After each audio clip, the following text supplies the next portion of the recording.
Good morning. Good morning, sir. My name is Castor Salemi. You can leave the hat on if you want. It's okay. You gonna take it off? You're a military man. Yes, served in the Army from 43 to 46. Oh, you served in the Second World War. Yes, Oh, you're part of the world's greatest generation. I've been driving for 84 years without a driving ticket. And now you're turning the back corner in life.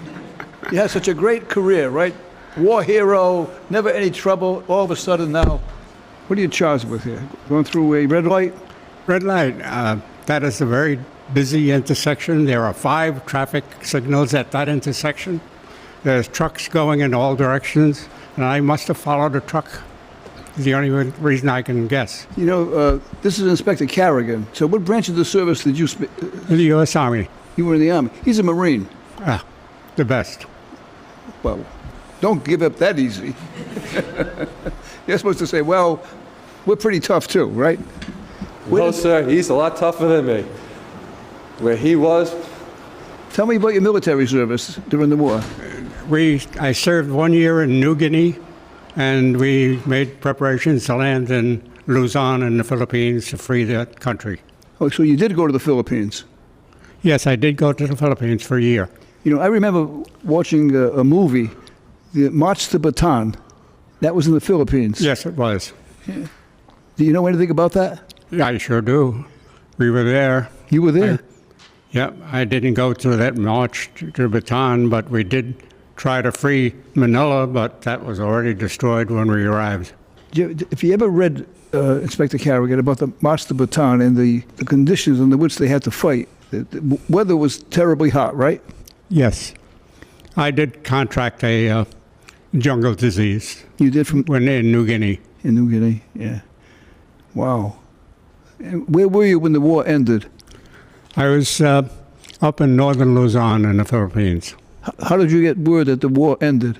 From the Army headquarters. Yeah. And they let us know. And our next job was to get all the Japanese that we could and ship them down to Manila for repatriation. How old are you? I turned 100 in June. 100 years old. Come on. Thank you. Thank you. Well, we have a video. Yes. That is supposed to indicate that you went through a red light. So, we're going to take a look at the video, okay? Sure. All right, let's take a look at the video.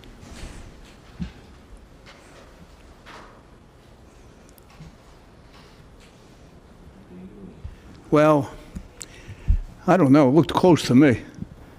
How did it look to you? Oh, Judge, I wasn't even paying attention to the red light. For what he did for our country, he could go through a few more. I'd be fine with that, Your Honor. All right. Based on your contributions to this country, you know, we're not going to go any further with this. I think that you would be a classic example of what it takes. When they talk about the greatest generation, you certainly exemplify what the greatest generation is all about, you know. Thank you. And I think that you represent people who respect one another and cover for one another and protect someone else.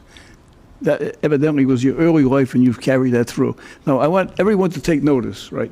And I'm not ridiculing anyone. Mr. Castor is 100 years old. He appears in court today for a traffic violation, right? And here he is. He's got a tie, shirt, he's dressed, right? Appropriately. Still has his military bearings. He's still at parade rest. Still has his military bearing. World War II was very special to me, Yes.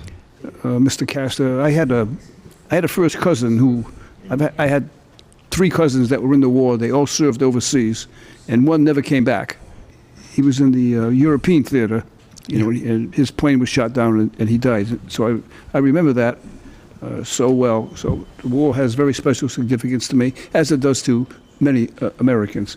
We can never, ever thank you and your generation enough for the contributions you made to this country. You really did make the world safe, and things weren't looking too good there for a while.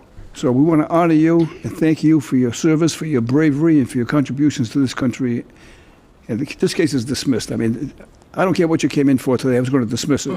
Thank you, sir. Thank you. And if I couldn't dismiss it, we'd pay it. We certainly we're going to have you pay for it. Thank you. Good luck to you. Thank you. Good luck. Hold on. Before you leave, I want to give you a salute this guy. Thank you, sir. Okay.